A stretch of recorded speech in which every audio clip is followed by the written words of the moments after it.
Democrats, Deputy Holly Cairns. Thank you, Lascian Corla. Myself and the Social Democrats are strongly in favour of this bill, and we hope that the Government will not only support it, but ensure its very speedy progression. And we'd like to thank the Labour Party for putting it forward.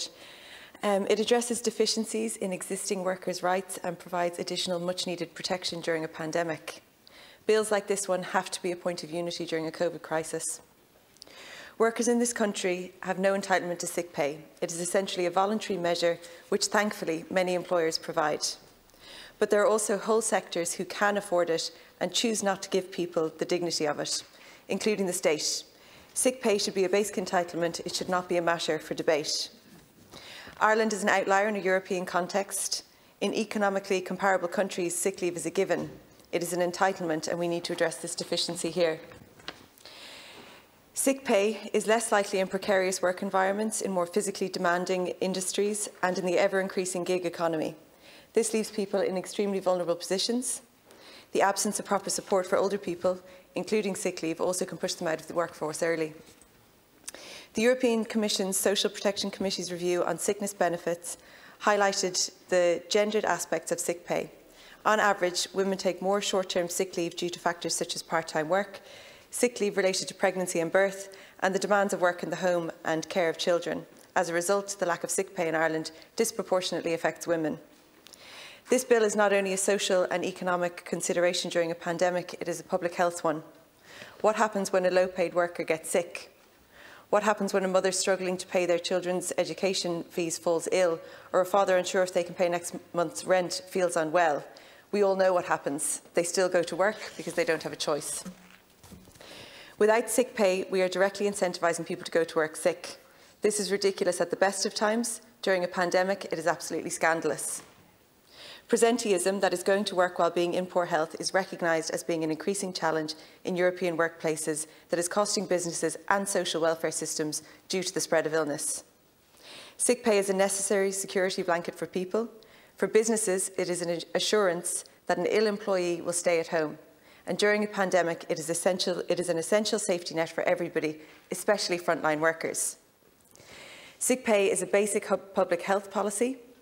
It not only helps protect and improve individual and communal health, which leads to a better, more productive society, it also means considerable savings for our overstretched hospitals. This point can't be emphasised enough during a global pandemic. An OECD policy response to coronavirus paper shows that expansions to paid sick leave play a key role in protecting incomes, health and jobs during a health-driven labour market crisis, and that paid sick leave can be a particularly effective tool to tackle the disease as part of a rigorous testing, tracing and isolating strategy. Research from the US shows that the introduction of sick pay in a region is associated with a decreased rate of contagious flu-like disease. Meat plants, as several of my colleagues have referred to, is a clear example of the need for sick pay. There have been over 1,500 cases and more than 30 clusters within meat plants to date, with some clusters currently still being active. Some workers have a choice between going to work with a symptom of COVID or not getting paid. The sector is refusing to engage in an industry-wide agreement on sick pay. It is essential that this bill passes to address this disgraceful treatment of workers in a sector that continues to be one of the largest threats to public health. The granting of paid leave to care for a child who has or potentially has COVID-19 is not only a humane response, but it is a good public health measure. This will allow people to take the time necessary for them to take care of their families and isolate if necessary. Concerns will rightly be raised about the cost of these measures for small businesses and self-employed people. However, many small and family-run businesses that I know in West Cork already provide sick pay and parental leave to employees. These enterprises, which are the backbone of the rural economy, are excellent employers, and this bill actually helps create a level playing field by requiring larger employers to do the right thing too. The state also needs to step in to provide comparable measures for self-employed, especially for the farming and fishing communities, who should have sick pay and parental leave, as well as injury and bereavement support.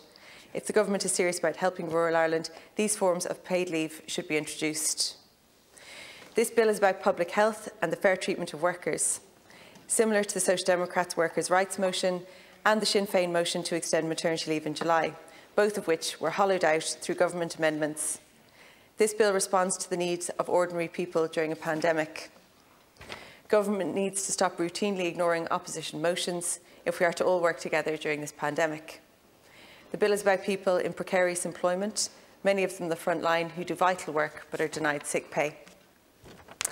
If media reports are correct, the government intends to send this legislation to consultation with unions and employer groups to report back in 6 months.